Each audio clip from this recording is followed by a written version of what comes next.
Provérbios, capítulo 6, do versículo 16 ao 19, começando do 16, diz assim: Estas 6 coisas o Senhor odeia, e a 7ª a sua alma abomina: olhos altivos, língua mentirosa, mãos que derramam sangue inocente, o coração que maquina pensamentos perversos, pés que se apressam a correr para o mal, a testemunha falsa que profere mentiras e o que semeia contendas entre irmãos. E oremos. Amado Pai, abençoe agora a Tua palavra, que o Senhor venha nos dar o poder para ouvir, que o Senhor me use, me dê poder para pregar esta noite com eficácia, com contundência. E nós te pedimos isso em nome de Jesus. Amém. E vamos sentar esta noite.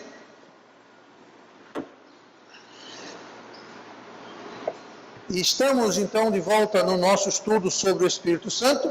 E na semana passada nós começamos um novo tema chamado Os Propósitos do Espírito Santo. Qual é o alvo, qual a meta do ministério do Espírito Santo? E nós começamos a ver a respeito de como o Espírito Santo trabalha em alcançar uma das suas grandes metas. E um dos propósitos que ele tem, aliás, divide-se em 2 partes, são 2 propósitos que estão ligados, é que o Espírito Santo, em primeiro lugar, ele está empenhado em criar em nós um ódio pelo pecado.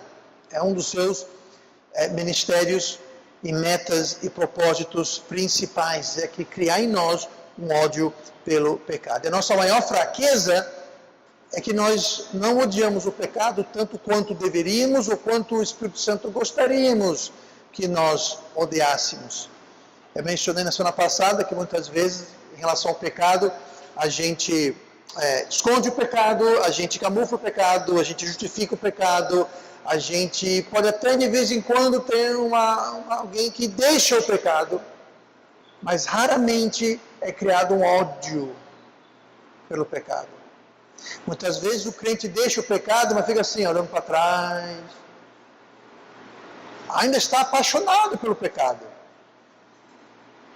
Aprendeu que tem que deixar, aprendeu que o salário do pecado é a morte, e até deixou o pecado, mas muitas vezes não está odiando o pecado como deveria. E o Espírito Santo tenta então criar em nós um ódio pelo pecado. E como que ele faz isso? Como é que essa mudança é efetuada? Nós vemos que ele faz isso nos ensinando a odiar. E na semana passada nós vimos algumas coisas, vou só mencionar rapidamente. O Espírito Santo nos ensina a odiar o pecado, nos mostrando como o pecado nos mudou para pior. Nós vimos na semana passada, nós revimos um pouquinho sobre a vida de Davi, e o pecado nunca vai te deixar o mesmo. Nunca. Você sempre vai ser transformado para pior. O pecado nunca vai te deixar numa condição melhor do que antes do pecado. Um bom exemplo é uma cicatriz. A cicatriz é um ferimento que não te matou, mas você carrega aquela cicatriz. Está com você. E vai ficar com você. Então, o Espírito Santo permite que a gente veja como o pecado nos transforma para pior. Ele também permite que a gente sofra as consequências. Ele deixa a gente colher aquilo que a gente plantou. Outra forma que ele nos ensina é mostrando a nós que Deus, ele encara o pecado pessoalmente. Quando nós pecamos primeiramente, acima de tudo, contra Deus. Não é contra outra pessoa, não é contra o pastor, seu pai, sua mãe, seu esposo. Primeiramente, a primeira pessoa contra quem você peca, contra quem você transgride, é Deus. Mas pastor, Deus não estava na história. Eu menti para fulano, eu roubei de africano, eu falei mal do fulano. Deus é a primeira pessoa que você atingiu, que você feriu pessoalmente. E nós vimos isso na semana passada. E por último, nós vemos também da vida de Davi que o Espírito Santo permite que pessoas inocentes, pessoas queridas, nossas, inocentes, sofram pelo nosso pecado. Pessoas que não têm nada a ver com a história. Pessoas que são inocentes na causa vão acabar pagando pelo nosso pecado. Ah, pastor, isso não é justo. Não, não é justo. O pecado não é justo e o diabo não é justo. Então não é justo que a gente, sabendo disso, ainda entretenha, admita e propague acoite o pecado em nossas vidas, porque tem muita gente inocente que não tem nada a ver com a história, que vai pagar a conta. E nós vimos isso tudo da vida de Davi. Mas vamos continuar hoje vendo outras formas que o Espírito Santo usa para nos ensinar a odiar o pecado, a criar um ódio necessário e um ódio saudável pelo pecado. E a primeira forma que nós vamos ver hoje é como o Espírito Santo nos ensina o que Deus odeia. Nós lemos o nosso texto hoje, em Provérbios 6. Deus está, estilo metralhadora, uma atrás da outra. Pá, pá, pá, pá, pá, pá, pá. Gostaram da minha impressão metralhadora? Eu não vou fazer de novo, então, se gostou, aproveite. Mas aqui ele dá uma lista rápida de várias coisas, sem dar muito tempo para respirar, sem dar muita explicação, e simplesmente fala assim, ó, essas 6 coisas o Senhor odeia, a 7ª sua alma abomina. Ele começa, nós lemos, olhos altivos, língua mentirosa, mãos que derramam sangue inocente. Note que aqui derrama sangue inocente. Essa história aqui, Deus é contra a pena de morte, Deus é contra matar. Qual Bíblia você está lendo, quem fala tais coisas? Deus abomina, Deus odeia derramar sangue inocente. O que acontece hoje é o seguinte, um bandido derrama sangue inocente e todo mundo vai chorar pelo bandido, e não pelo sangue inocente morto que morreu sem ter nada a ver com a história. E a desculpa é, porque Deus não quer. Deus quer. A Bíblia é clara, não vou tratar do assunto agora, mas Deus fala, aquele que matar, pelo menos o homem será morto. Ele não fala, se o ladrão matar alguém, deve ser morto. Então aqui está dizendo, mãos que derramam sangue inocente. Se o sangue não é inocente, pode derramar à vontade. Pode fazer justiça, deve fazer justiça. Correto é o governo fazer isso. Para isso que o governo existe. Mas eu só quero tirar aqui do ar essa questão que muita gente fala, você é cristão, você defende. É o seguinte, vai ler a Bíblia primeiro, depois vem discutir comigo sobre Bíblia, tá? Vai se educar, não vocês aqui, né? Mas muita gente que dá palpite sem nunca ter pego numa Bíblia, lido, quanto mais fica dando palpite agora. Mas, versículo 18, o coração que maquina pensamentos perversos, pés que se apressam a correr para o mal, a testemunha falsa que profere mentiras e o que semeia contendas entre irmãos. Um dos grandes propósitos da Bíblia é justamente esse, de nos ensinar o que Deus odeia, o que Deus não gosta. E a Bíblia, ela foi dada, inspirada e preservada por quem? Pelo Espírito Santo. Nós temos lá em 2 Pedro 1:21, que diz assim, porque a profecia, se referindo à palavra de Deus, porque a profecia nunca foi produzida por vontade de homem algum, mas os homens santos de Deus falaram inspirados pelo Espírito Santo. Então, aquele mesmo Espírito Santo que nos leva a toda a verdade, aquele mesmo Espírito Santo que nos dá condições de entender as coisas espirituais, é o mesmo Espírito Santo que inspirou homens de Deus antigamente para escrever essas palavras. Então, um dos propósitos e ministérios do Espírito Santo é nos ensinar o que Deus odeia. E ele faz isso através da Bíblia. Então, se a gente ler a Bíblia, estudar a Bíblia, nós podemos e devemos saber qual a mente de Deus sobre qualquer assunto. E é nossa responsabilidade. Se Deus odeia, nós devemos também odiar. Se Deus odeia o pecado, nós devemos odiar o pecado. Tão simples quanto isso. Nós podemos e precisamos aprender. Mas já que estamos aqui na passagem, essa passagem não é exclusivista. Ou seja, tudo que está aqui Deus odeia e o que não está aqui, Deus está tranquilo. Não, isso aqui é uma lista, não é uma lista exaustiva, não é uma lista que se resume a isso, mas são coisas que Deus quer deixar bem claro aqui nesse trecho que nós lemos. E vamos ver rapidinho aqui, ele fala assim, estas 6 coisas o Senhor odeia e a 7ª sua alma abomina. Então, são 7 coisas no total, as primeiras 6 Deus odeia. A 7ª ele abomina, ou seja, ele mais do que odeia. É um grau a mais, algo que ele abomina. Mas vamos lá, no versículo 17 nós temos orgulho, mentira e injustiça.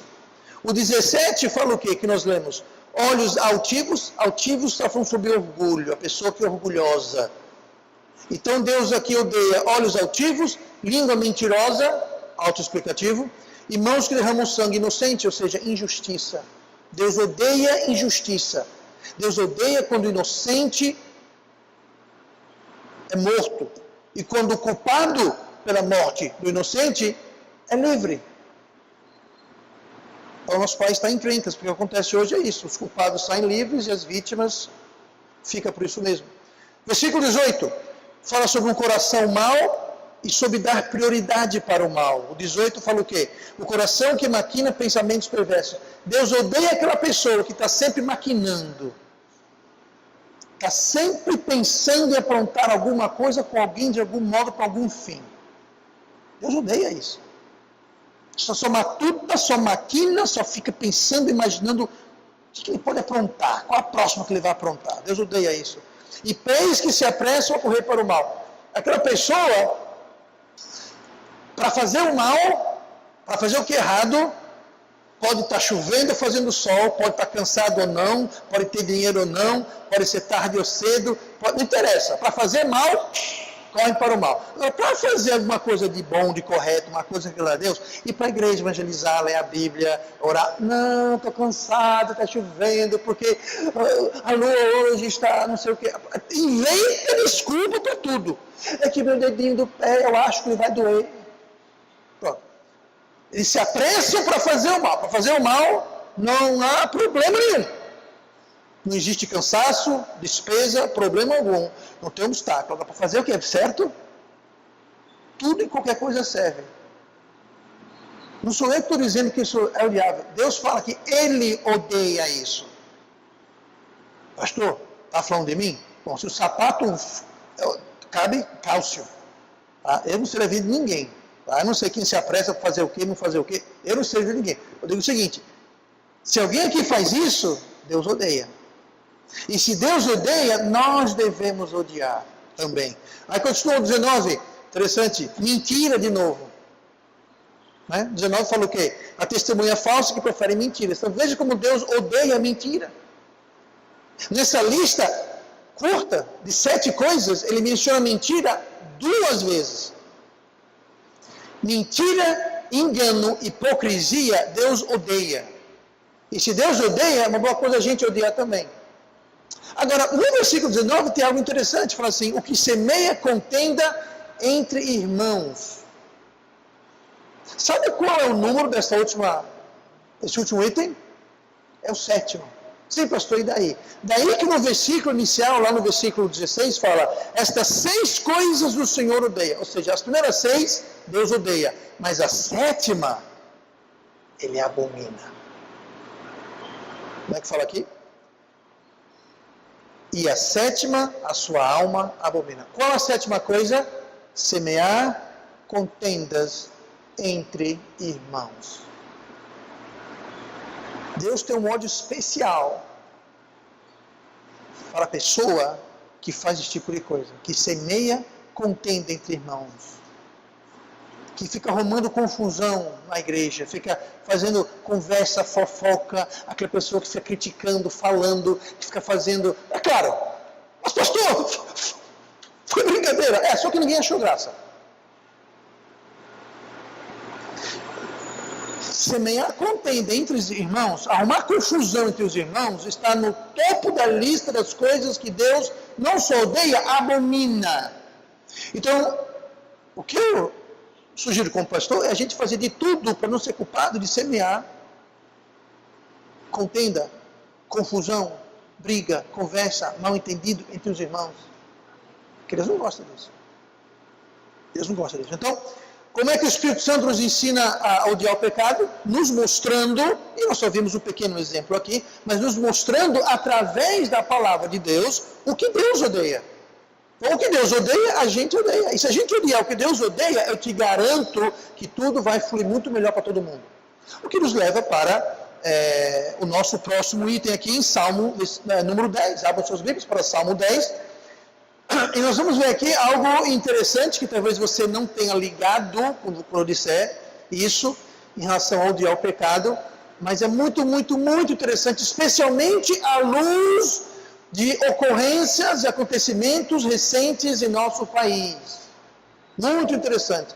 Salmo 10, e versículo número 2, diz assim, os ímpios, na sua arrogância, perseguem furiosamente o pobre.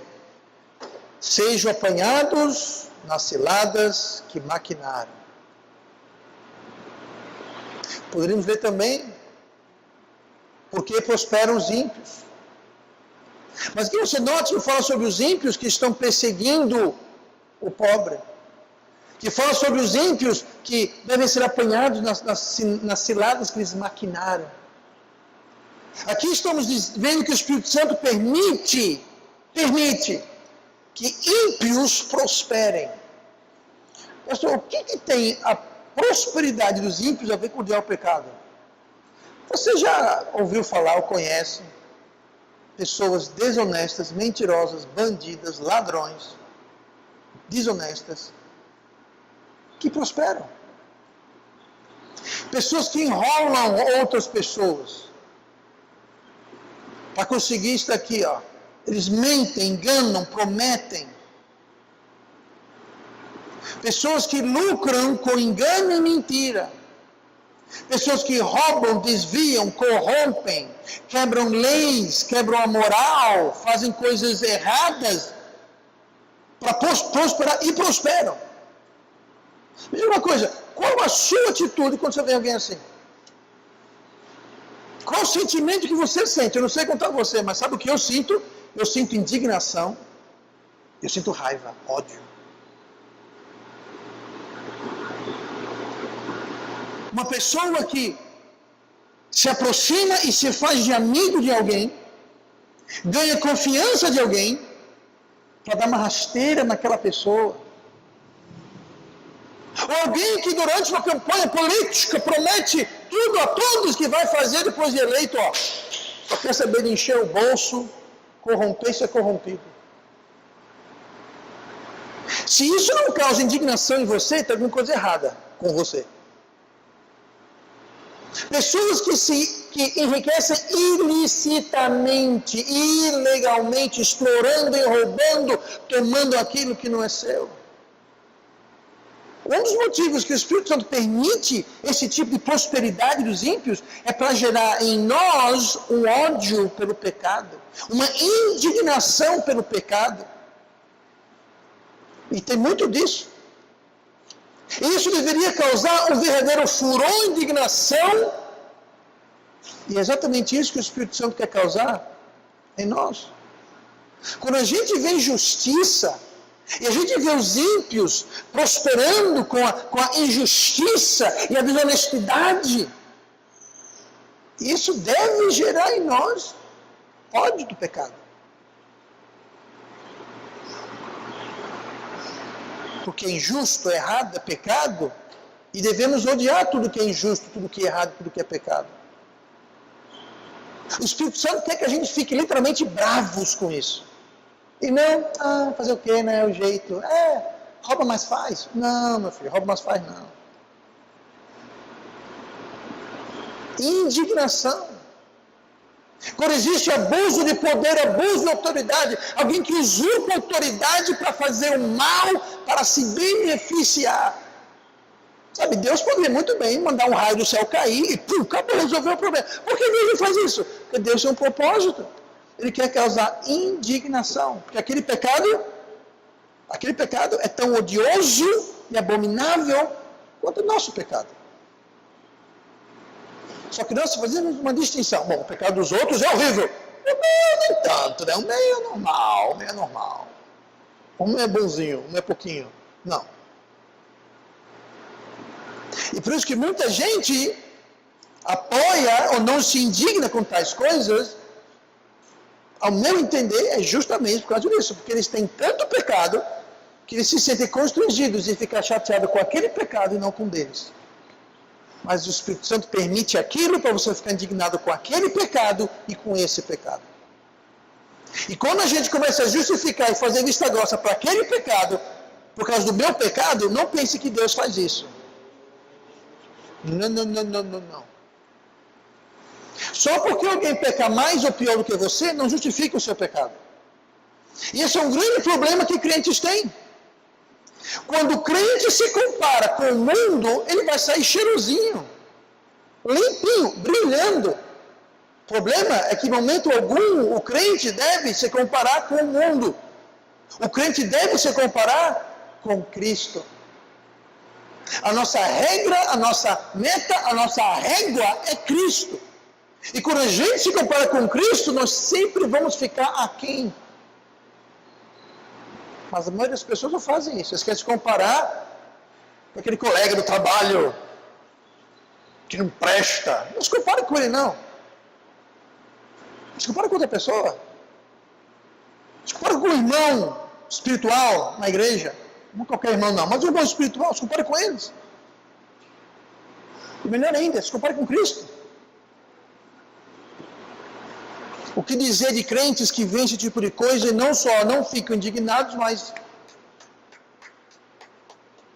eu tenho enorme dificuldade em consolidar esse tipo de comportamento com a ação do Espírito Santo na vida daquelas pessoas. Deus quer que fiquemos indignados e passamos a odiar o pecado e a injustiça. Por isso que Ele permite, para nos chocar, nos indignar. Olha para Provérbios 13 esta noite. Provérbios 13, e versículo 15, é a última coisa que eu vou mencionar hoje à noite. Provérbios 13, 15 fala assim: o bom entendimento favorece, mas o caminho dos prevaricadores é áspero. O caminho dos prevaricadores é áspero.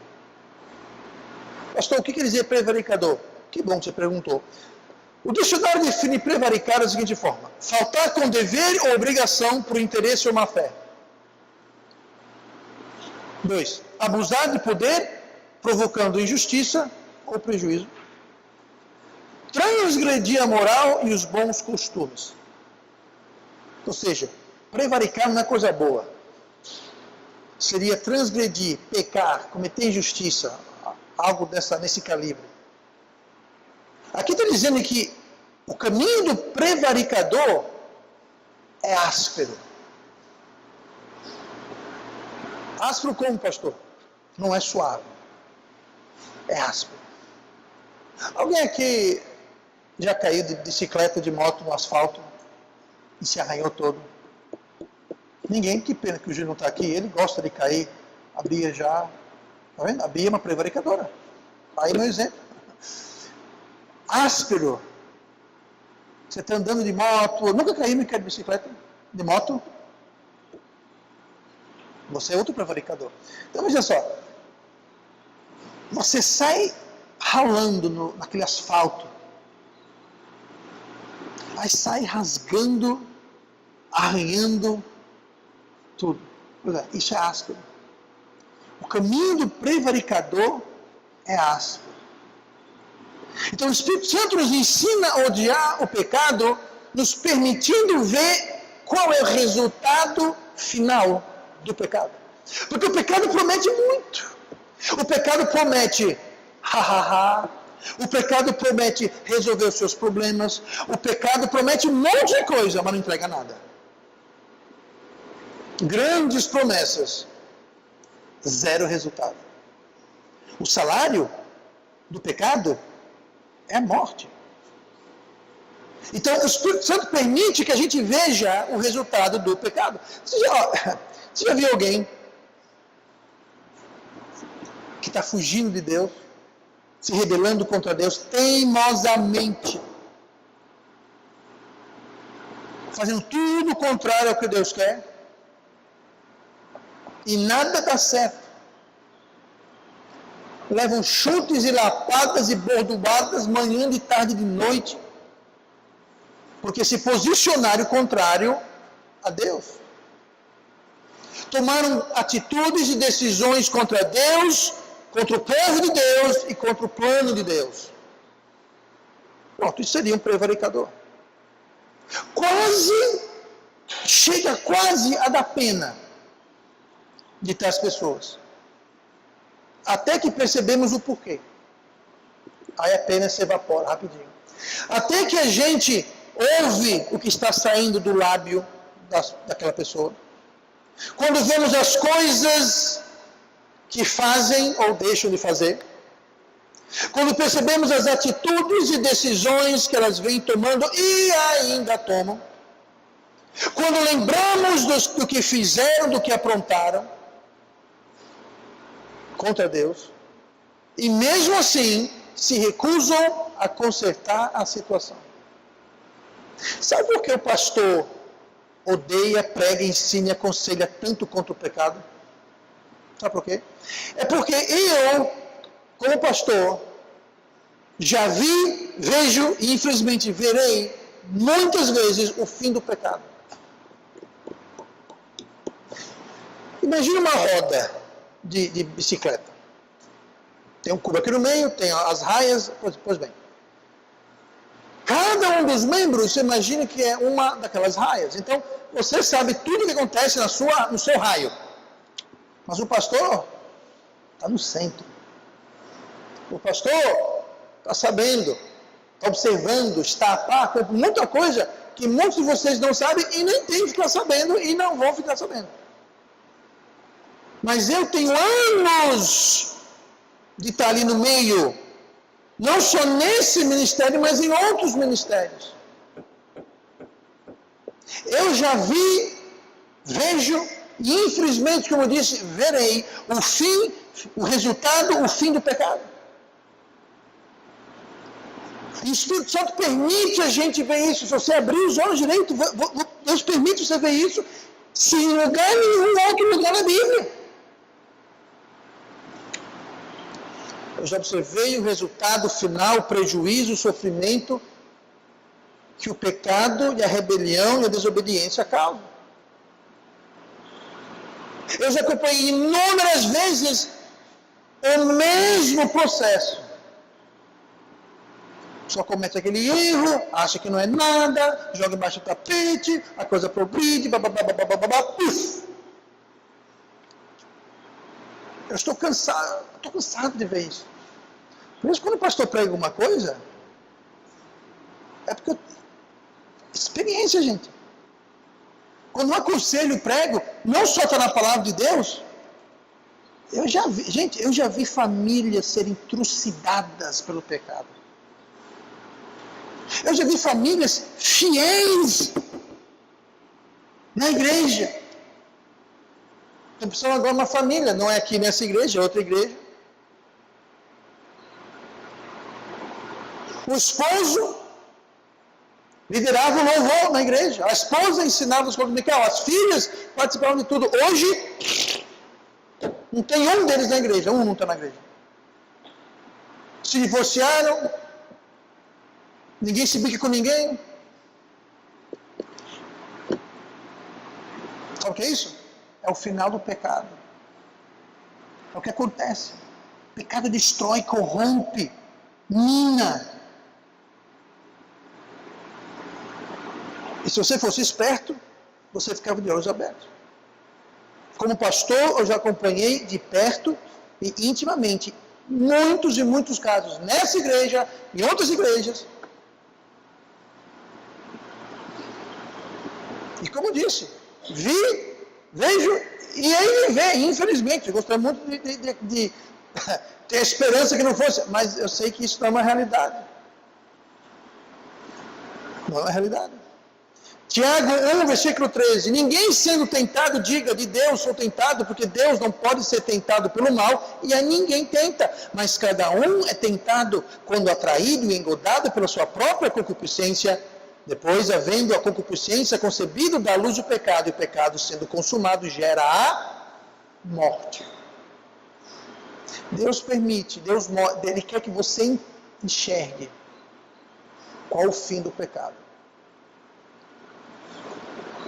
A Bíblia está cheia, vemos a vida recentemente, o estudo sobre a vida de Davi, a vida de Saul, a vida de... Gente, a Bíblia está cheia. Por isso que é tão importante aquela história de leia a Bíblia. Venha para o culto ouvir a Bíblia ser pregada. Sabe, quanto mais pregação bíblica você ouve, quanto mais Bíblia você lê, mais você vai estar a par daquelas coisas que Deus quer que você faça. Mas, não, pastor, aqui estou sem tempo para ler a Bíblia, sem tempo para a igreja. Não tem problema. Mas sabe uma coisa? Quando a mão de Deus cair, não adianta falar, eu não sabia. Deus vai dizer, não sabia porque eu não quis. Eu te dei meu Espírito Santo, eu te dei minha palavra. Agora, você não tem tempo, você não tem interesse, tem coisa melhor para fazer, tudo bem. Mas o final é triste. O final é sofrido. E não tem para onde correr. E na maioria dos casos que eu estou me referindo, todos dizem, na grande maioria, eles não dizem essas palavras, mas é o que eles pensam, eu sou uma exceção. Comigo vai ser diferente. Comigo não vai ser assim. Ah, tá. Eu tenho muito cuidado em chamar Deus de mentiroso.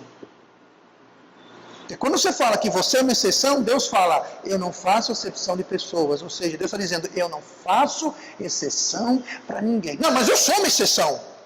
Então, assim, vai falar isso lá longe de mim, porque quando o raio cair, eu não ficar com um cheiro de fumaça na minha roupa, não. Não é uma, ou duas, ou três exemplos, não foram coisas que foram semanas ou meses, foram muitas coisas durante muitos anos, observando o resultado do pecado. Certa vez, falando para algumas pessoas, eu falei, olha, você tem muita coisa de bom, muita coisa para dar certo. Mas se você não tratar do pecado, esse pecado vai crescer.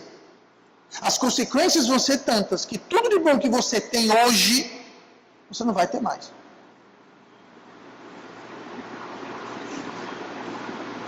Eu lembro, eu fiz uma lista, duas listas. Um lado eu coloquei posições, do outro lado direções. A pessoa me disse todas as coisas boas, eu anotei, um monte de coisa boa. Aí eu coloquei as direções. Está tudo errado. Está vendo essas coisas boas aqui? Vai perder tudinho. Em breve, tudo de bom nesse lado aqui, você vai perder devido às coisas ruins desse lado aqui. Porque um pouco de fermento leveda toda a massa. Imagine um monte de fermento. Essa pessoa que eu estou me referindo, não me ouviu, está pagando o preço. Lembra quanto tempo Davi ficou pagando pelo pecado dele? O resto da vida. A espada não mais sairá da sua casa. Paulo desobedeceu Deus e foi para Jerusalém. Até quando que ele ficou preso? Deus falou, não vai, porque se tu for, tu vai ser preso. Pois eu vou. Deus falou, então vá. Ele ficou preso, sabe quanto tempo? O resto da vida dele. Moisés, depois de 40 anos no deserto, foi para o Egito, libertou o povo, passou mais 40 anos no deserto. Não entrou na terra prometida.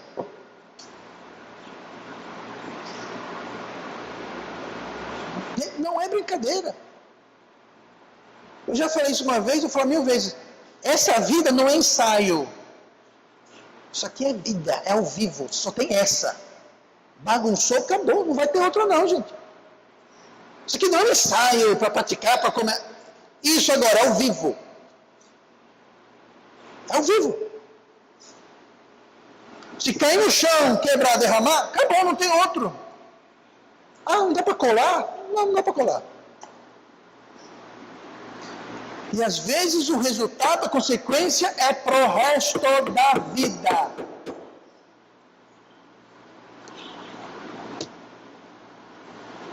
Vamos ter cuidado, vamos ser sábios. Eu confesso que antes me causava uma certa indignação. Hoje, após anos de ministério, a indignação dura muito pouco tempo. Eu sou tomado por um sentimento de pena. Pena. Pena porque o Espírito Santo vai trazer complicação para aquela vida. Eu disse, o Espírito Santo vai trazer complicação para aquela vida.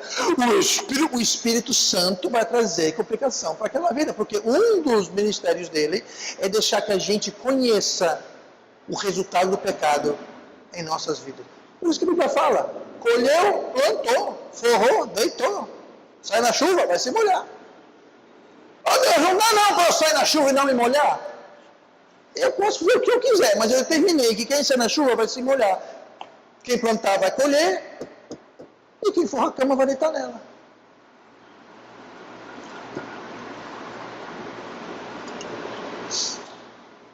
Me dá pena, e o mais triste, me dá uma terrível expectativa de um desastre acontecer. Hebreus 10, 26 fala assim: porque se pecarmos voluntariamente depois de termos recebido o conhecimento da verdade, já não resta mais sacrifício pelos pecados, mas uma certa expectação horrível de juízo e ardor de fogo que há de devorar os adversários. Esse versículo aqui não está falando necessariamente, diretamente sobre pecadores. Está falando, é outro assunto, não quero entrar nessa questão agora.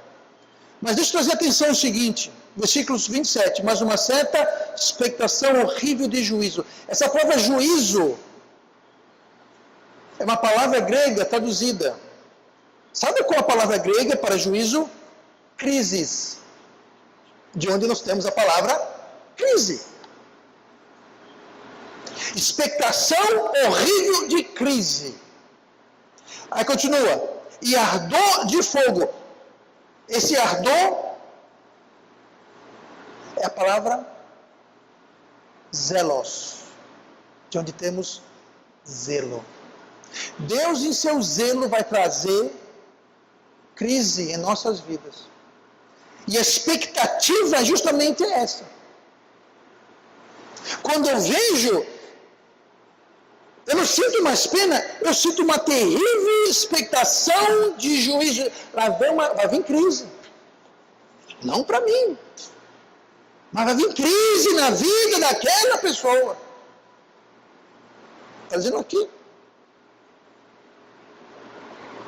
Se pecarmos voluntariamente, depois de termos recebido o conhecimento da verdade, já não resta mais sacrifício pelos pecados, mas uma certa expectação horrível de juízo e ardor de fogo, que é de devorar os adversários. Você se torna um adversário de Deus, você se opõe a Deus, você vai contra Deus, você pode ter uma expectativa.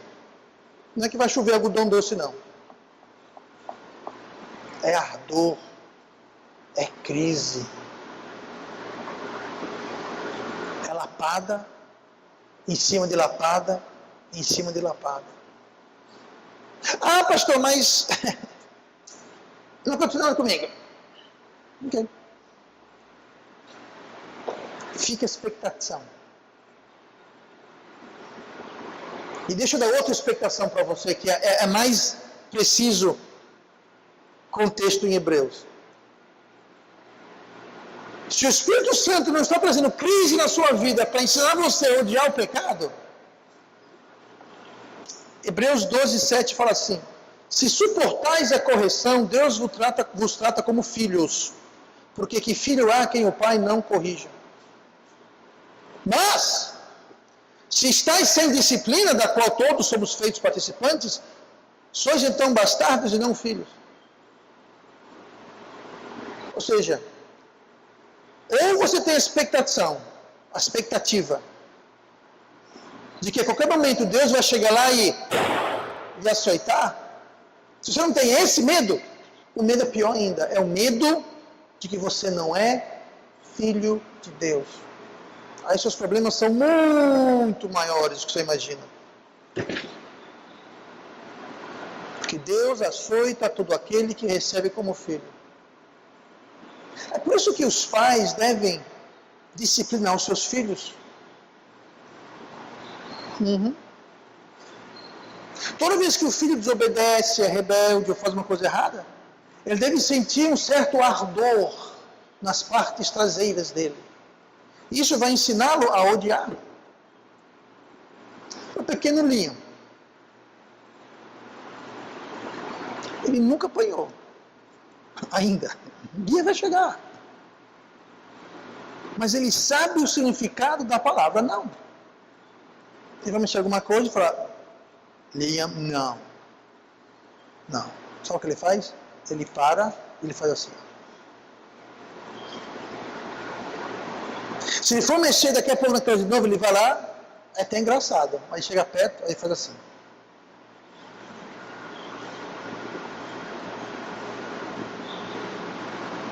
Mas vai chegar um momento, porque a estutice está no coração da criança, inclusive do meu neto Liam. E vai chegar um dia que ele vai ter que sentir um certo ardor no DNA dele. Ele aprendeu a odiar o pecado. Se você não ensinar o seu filho a não mexer na tomada, a criar um ódio pela tomada, o seu filhinho pode ir lá e fazer o quê? Botar o dedo na tomada, botar a língua na tomada. E aí? Então, em vez de ele dar um choque que talvez o mate, então você ensina em casa, com amor, com controle, de forma adequada e bíblica. Porque tem muito marmão já apanhando de polícia por aí, simplesmente porque nunca apanhou em casa, não apanhou direito em casa. Agora, eu confesso, tem uns que apanham, mesmo assim não aprendem, mas aí já é outro caso. Mas o Espírito Santo, a serviço de Deus Pai, vai nos açoitar, vai nos disciplinar, vai permitir que a gente enxergue o fim do pecado, não só na vida dos outros, mas em nossas vidas. Lembra de Davi? Absalão se rebelou, ele foi expulso, estava fugindo da cidade. Com a família indo morar no meio do mato, fugindo, desesperado da cidade. Ele estava num dos pontos mais baixos da sua vida. Humilhado, expulso do trono. Parecia um tal de Simei naquela época, começou a jogar pedras e abuso, a xingá-lo, ofendê-lo. Aí um dos seus homens, um homem chamado Abissai, da sua guarda pessoal, sacou a espada e falou: rei, quer que eu vá lá e arranque a cabeça daquele cachorro? Olha a resposta de Davi. 2 Samuel 16, versículo 9. Então disse Abissai, filho de Zeruia, ao rei: por que amaldiçoaria esse cão morto ao meu rei, senhor? Deixe-me passar e lhe tirarei a cabeça. Disse, porém, o rei: que tenho eu convosco, filhos de Zeruia? Ora, deixai-o amaldiçoar. Davi era o rei, tinha o seu guarda-costa, que falou: rei, quer que eu vá lá e pare com isso? O rei falou: não, deixe ele amaldiçoar, deixe ele quieto, deixe ele jogar pedra, deixe ele me amaldiçoar. Aí ele vai dizer o porquê. Pois o Senhor lhe disse, o Senhor disse àquele homem que estava amaldiçoando, o Senhor lhe disse: amaldiçoa a Davi. Quem, pois, diria, por que fizeste assim?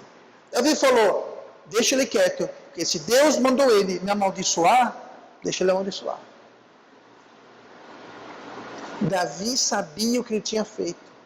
Davi sabia que o que estava acontecendo é por causa das ações que ele tinha tomado. E quando ele estava aqui, no fundo do poço, ele poderia ter mandado matar. Ele falou: não. Quem mandou ele ficar me amaldiçoando foi o Espírito Santo. Foi Deus. Quem sou eu para mandar ele parar? Se Deus mandou, deixa ele. Davi entendia. Davi sabia exatamente o que estava acontecendo. Pois é. O mesmo Espírito Santo que nos ajuda, o mesmo Espírito Santo que nos leva a toda a verdade, é capaz de falar às pessoas para nos amaldiçoar. É o que nós lemos aqui. Nós temos uma visão tão errada de Deus, muitas vezes. A gente acha que Deus é Papai no céu, que está lá para dar tudo que a gente quer, vai perdoar tudo, é tudo para lá, é um bonzinho. O mesmo Espírito Santo que nos leva a toda a verdade, o mesmo Espírito Santo que nos sela para o dia da redenção, é o mesmo Espírito Santo que vai lá e faz assim, ó. Faz assim, ó. Ou manda alguém fazer.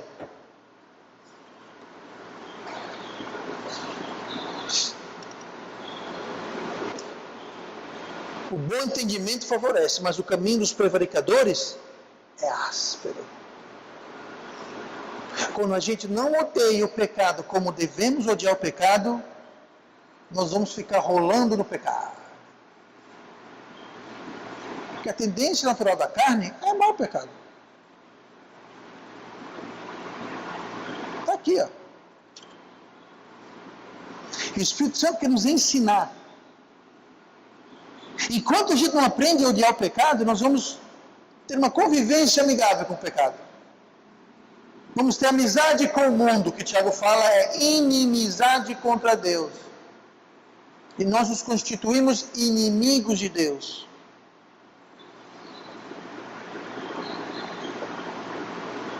E a nossa vida vai ser áspera. Áspera. Crise. Complicada. Por quê? Porque a gente não quer abrir mão do pecado. A gente ama tanto o pecado que entre ter um relacionamento bom com Deus e o pecado, a gente escolhe o pecado. Orgulho, ganância, preguiça, enfim, dê o nome que você quiser. Tem um cardápio cheio, um repertório completo. Mas o ser humano, estou falando sobre crente, muitas vezes escolhe o pecado ao detrimento do seu relacionamento com Deus. E a vida de quem faz isso é áspera. É difícil. Vive de crise em crise, em crise, de uma crise para outra. Por quê? Porque não aprende. Não aprende. Não entendo, gente. Deus permite a gente ver. E eu, como qualquer pastor sério, eu digo isso sério porque tem muito pastor que é um pastor com P minúsculo. Mas qualquer pastor sério vai te dizer isso. E lembrando, quando eu não falo só da minha experiência pessoal, mas a experiência acumulada de dezenas de pastores que investiram, derramaram sua vida e sua experiência em mim. Eu falo pelo que eu vivenciei, pelo que eles vivenciaram. O pastor que é muito... Ok, eu sou muito lindo, charmoso, eu entendo, mas... Eu já fiz isso tantas vezes com tantas pessoas. Eu sei do que eu estou falando. Eu estou dando palpite, não foi que alguém me disse, eu assisti na televisão. Eu sei do que eu estou falando. Eu não estou aqui, não é, sabe, não é um vídeo no YouTube que você está assistindo, não é a vizinha que ouviu dizer que a outra falou que disse que... Não. Isso aqui é conhecimento sólido, baseado na palavra de Deus. E se não fosse bastante, baseado em experiências reais, de tragédias e crises reais. É tão sério a coisa que às vezes parece que eu tenho uma bola de cristal. Não é bola de cristal, gente. Alguém aqui já assistiu um filme que você já assistiu antes? Talvez um episódio, não tem aquela, vale a pena ver de novo? Aquela que ninguém quer se entregar, né? Então, quando você assiste um filme pela segunda vez, você já sabe o que vai acontecer. Como é que você sabe? Como é que você sabe? É a quinta vez que eu assisto o filme. Pois é. Muitas vezes assim que eu me sinto. Eu falo, olha, é o mesmo filme, o mesmo enredo, é a mesma história, é a mesma... Muda um pouquinho aqui ali os detalhes, mas é basicamente a mesma coisa. Algumas pessoas já disseram para mim, pastor, você está amaldiçoando. Eu amaldiçoo? Eu só estou dizendo o que vai acontecer. Porque eu já vi acontecer antes. É como se tentar dar receita para alguém. Ó, você pega o bolo, você pega assim, ó, você pega 500 gramas de farinha, 3 ovos, tá anotando? Estou anotando. Eu vou lembrar. Ô, comadre, o bolo saiu uma pedra aqui. Você botou o quê? Sei lá, abri 1 quilo de farinha, joguei, 1 quilo de açúcar, joguei, não tinha ovos, aí não coloquei ovos, aí coloquei lá para compensar, meti fermento, aí deixei no forno por 3 dias. Sabe? Precisamos da bola de cristal para saber que isso vai dar errado, gente.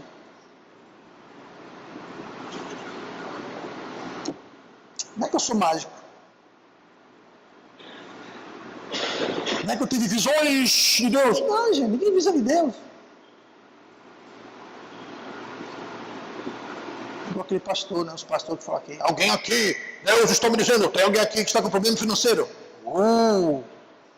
Tem um casal aqui que está brigado.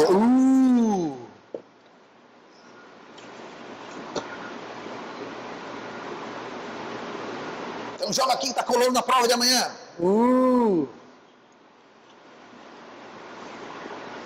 Tem algum filho que brigou com a mãe. E tem muita gente que cai nessa conversa. Aí, como é que ele sabe, hein? Como é que ele sabe? Você tem um grupo de mais de 3 pessoas, você vai ter esses problemas todinhos.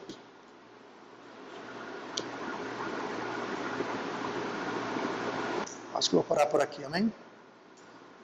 E quem dizer, está na hora, pastor, eu prego mais 15 minutos. Vamos orar. Pai amado, Deus querido, obrigado pela tua palavra, pelo teu Espírito que